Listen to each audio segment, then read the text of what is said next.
Well folks, today Hasty 9 is Linlithgow. He's came across this monument. He's going to show you what it is.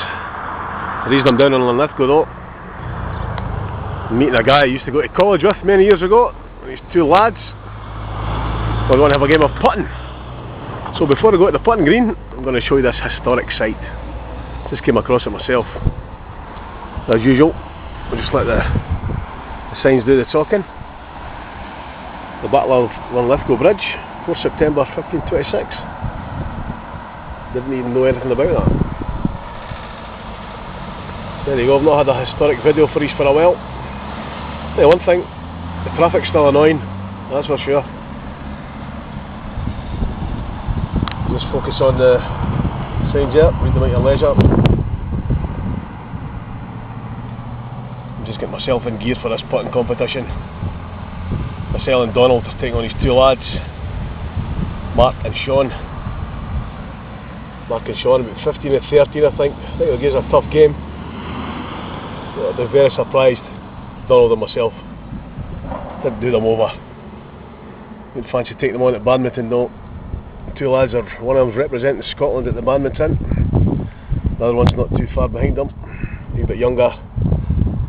So, in the future folks, listen out for the names. Mark and Sean Leith. There you go. His names for the future. Might make the Olympic squad, you never know. Mark and Sean Leith.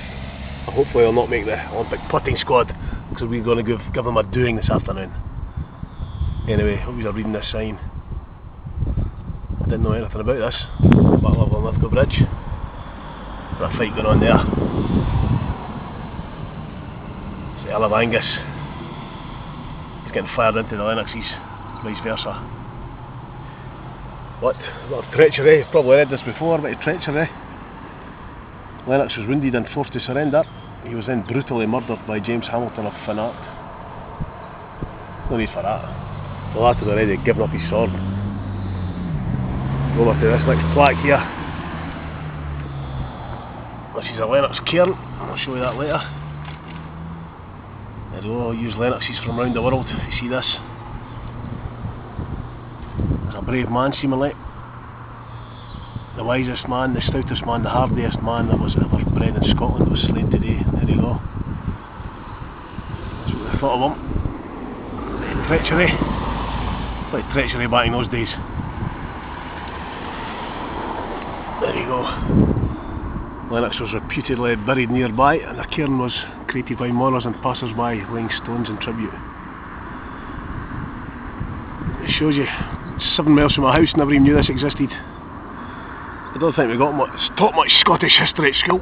I'm not gonna lie, you learn more as you grow up. Lennox Cairn Garden. No, I certainly never knew about this place. Heraldic device plants. What have we got here? The rose or mullet for a Lennox family. Juniper, the Ross family. Lime tree, the Lindsays. Oak tree, Hamiltons. White heather or hawthorn, the Elliots. The thistle, the national flower of Scotland. The badge for the Royal House of Stuart, King James. There you go. It's the lucky charms that the soldiers used. And before we go, I'll just show you the cairn itself. Cars, cars, cars. Don't have to annoy you. There you go folks. This site is dedicated to the memory of those Scots who fell at the Battle of Linlithgow Bridge, 4th September 1526. And to John Stuart, 3rd Earl of Lennox, slain thereafter by an act of treachery. Right, so just the times it was folks. Catch you later.